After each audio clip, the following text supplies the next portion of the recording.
I married my husband just after graduating college. We have been married for 4 years. He has been working from home in tech for years. I have been working as a government contractor since graduating. In the past several years, my husband has become increasingly anxious. It started with worrying about having rare diseases and conditions based on random symptoms that he googled, to COVID happening, and now he is afraid to leave our home and really hasn't in over a year. He has restricted his diet to prevent adverse health effects, doesn't go outside for fear of contracting COVID, and calls me while I'm at work while he's having panic attacks or other symptoms and begs me to come home to help him through this. I do not work remote. I'm in the office through the week and do not have the option to take off. I have already used my leave/sick day balance to take care of him. He has been seeing constant mental health care between several providers for years and wants to improve. I don't know how to balance the fear of what will happen if I don't come home from what will happen if I lose my job. I have done well and I'm being promoted soon to more responsibility, and I'm afraid that being gone more often will be triggering and detrimental to his health.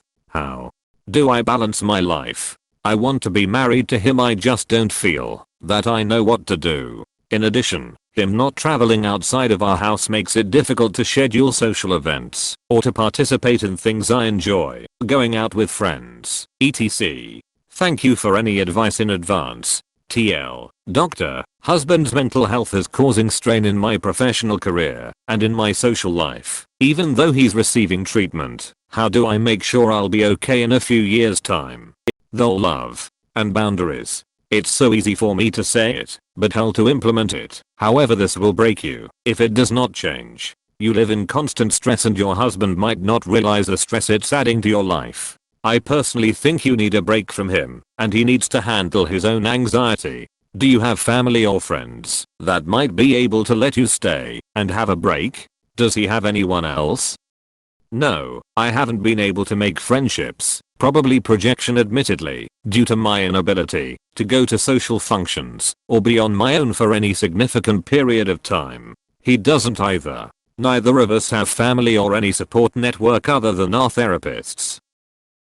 Your husband needs to go to an inpatient rehab program for those suffering from anxiety and depression. These last 6 weeks to 1 year, depending on the severity of their condition or conditions on your insurance. This will also give you room to breathe and reevaluate how his condition affects your mental health, marriage and work. I'm sorry that the both of you are suffering from this. There is help out there. Yeah, I have read your comments. This dude will not medicate despite medical advice. The end. Get a divorce. I'm a survivor of an attack that left me with debilitating panic attacks. You cannot help him by catering to him when he has these attacks. He needs to switch providers who can help him control his attacks. I avoided meds for a decade until it got so bad I began seeing things and crippled my ability to leave the house. They put me on a low dose of clonazepam daily and then Lexapro, which I had to take faithfully at the same time. I had to work on the exercises they gave me and figure out what the fear was. They told me to not depend on the meds, but to use it as a cast that'll help heal my thoughts, but I would need to do the work. It took me a year and a half to get off of it, but I was consistent. You're very young and this is a huge burden, and it won't get better until he steps up and seeks alternatives into this condition. You tell him that you love him, but he will need to learn to help himself, as you cannot pick up the phone to come home. He threatens them to hurt themselves if you don't come. That is abuse and control. His problems are his problems. You can only support him so far. Stand by him when he solves his problems. He obviously does not do that. To confirm in his fears and controlling behavior every time will only worsen the situation. If I were you, I would take a break and advise him to get committed and prove that he is indeed working on his mental health. If there is a real risk of self-harm, he can only be helped in a safe environment. Don't set yourself on fire to keep other people warm. It's also absolutely okay to walk away from a relationship if you're not getting anything back out of it. Are you happy in your relationship? Do you feel like you have a partner who is there for you when you're having a bad day? The goal of a relationship is not self-sacrifice for the sake of your partner. It sounds like he doesn't really want to help himself. He's hopping around between different therapists and refusing medication. He's using this to get special attention from you, and maybe in some messed up way, he's making you prove you love him. You need to have a serious talk, and he needs to stick with one therapist, go hard with cognitive behavioral therapy, and get on meds. Because otherwise he will ruin both of your lives. This may be beyond Reddit's pay grade. It sounds like your husband, and perhaps you as well, needs serious professional help. I would urge you both to seek individual counseling as soon as possible. Both of us are. Mine doesn't really have an answer for our situation, but seeks on coping with what I feel, while his is trying to reduce his anxiety, but even after years of multiple providers it isn't working. This is abuse. Just because it's coming from a place of anxiety doesn't mean he isn't *abusing*. He's refusing meds, verbally abuses you, is manipulative and controlling. What is there even to save up? What qualities does this man even have? He takes. All he does is take from you. You need to get away from him. I have been your husband. My anxiety absolutely took over my life. I suffered with really extreme health anxiety. I still do, but nowhere near as extreme as it used to be. The guy needs therapy. It helps. It takes time and you have to engage with it properly and build the tools into your life. Try CBT for the symptoms and counseling for the cause. I did CBT and counseling back to back in that order. I've had several rounds of therapy. I now accept that anxiety is just something I have to deal with in my life, but it no longer rules my existence. If you want any help or advice, please message me. Honestly, after reading your comments, you have no way to know what is real and what is manipulation to control you. He is going to ruin your life. If he was truly suicidal, you'd know. Please understand that it's more than verbal abuse. It's emotional terrorism and taking away your autonomy as an adult. You're still so young for real. I promise you are so young. I got away from my abusive husband at 26 and my career blossomed. I figured out who I am, met so many new friends, and have had many dating experiences, good and bad. It was worth the struggle of getting away. I have severe major anxiety. It is classified as severe mental illness because of how young I was first diagnosed. I've been hospitalized and frequently have problems. Psychoanalysis with a PhD psychotherapist has been life-changing for me. I'd spent years in therapy, CBT, DBT, all sorts of stuff, psychoanalysis. Find someone who has done research on human behavior issues your spouse is dealing with. This is really unfair on you. I read other comments that say you are both already in therapy. That would have been my advice. Professional help. But now I actually don't know what to say. All I know is I couldn't do it. I would have to break up or separate for a while or something. This will eat you alive and ruin your life if you don't set some boundaries or leave. If he isn't capable of being alone as a grown adult, maybe he needs some time in a hospital or something where he can get the constant help he needs. I went through a 2-year period where my mental health was rock bottom. If your husband is struggling, one thing I learned in my therapy is my husband coming home confirmed to me brain I was in danger. By learning that I could get through a panic attack and be okay, I learned I was able to handle whatever made me panic. Now that's just me and everyone is different, but that might be worth bringing up.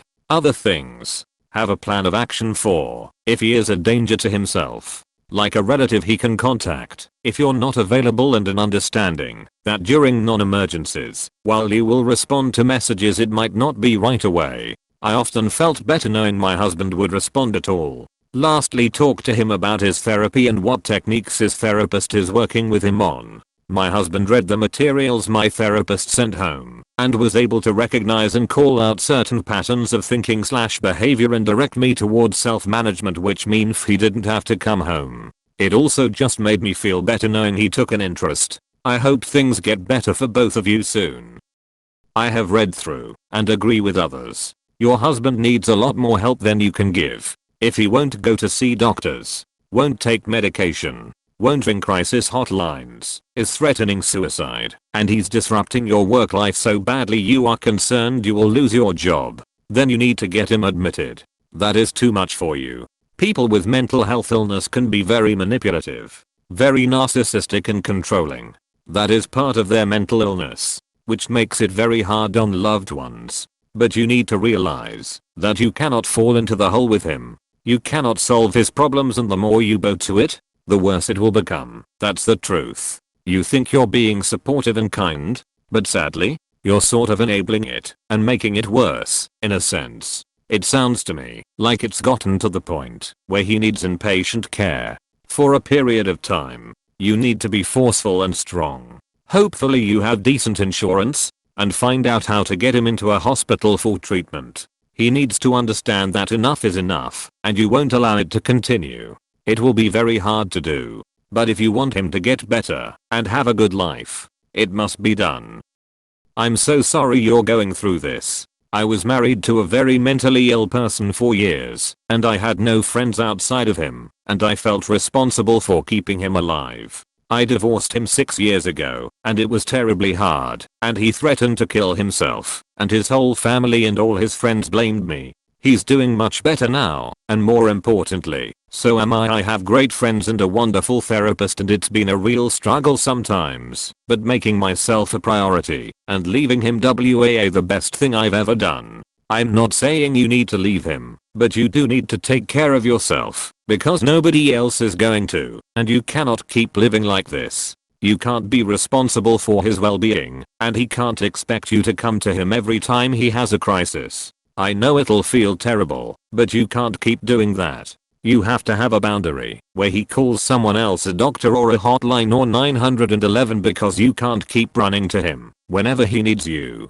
You'll end up burned out and resentful and isolated, though frankly it sounds like you're pretty close to that already. Please take care of yourself.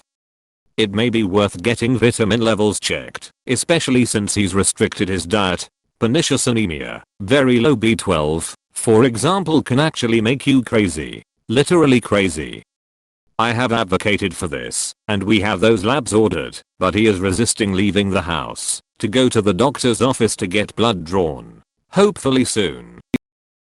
It sounds like your husband might have OCD. Obviously honored, but this sounds like more than just standard grade anxiety. It might be good to start reading books about partnering someone with this diagnosis. Even if that's not it entirely, it sounds pretty close.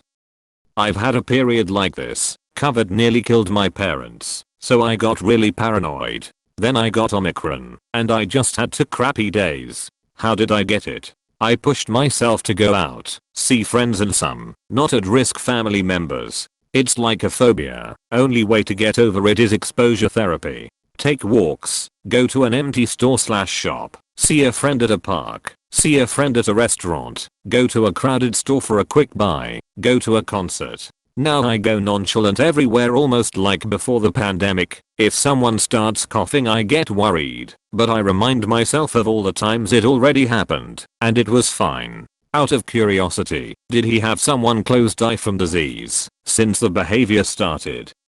People suffering from anxiety/panic disorder will try to find things to help soothe them/provide safety. It can be developing a specific routine, needing a specific item, or being with a specific person. If a person continues to rely on these things, they won't ever begin learning coping skills and begin the process of working through their anxieties to a manageable level. I know it will be hard, but you have to start setting boundaries and not running home every time he calls. If he is this incapacitated, he may need residential care for a while. He's smart to worry about COVID and to take precautions. His so-called paranoia could be saving him from death or long COVID. You sound like you're not taking it seriously. Go party like a fool. He literally never leaves the house. Op has to leave the house to work. This isn't it. Wow, you must really love him. He needs help, big time. Covered vulnerable narcissism. You have to constantly be at his side holding his hand. It's not going to get better. It only gets worse without therapy, for life. Slowly start you and out. Quietly. He needs a professional to help him cope. If he doesn't go to get it, leave. That's the answer. If not, you'll look back one day realizing you lost yourself somewhere. His issues are no excuse for his behavior. Your life is already suffering. It will always feel like you're just about to turn the corner. Then there's another corner. Dealt with that for 12 years. Never got better. Just got older. Good luck. I think you're gonna have to shut off your phone during work hours. Slash,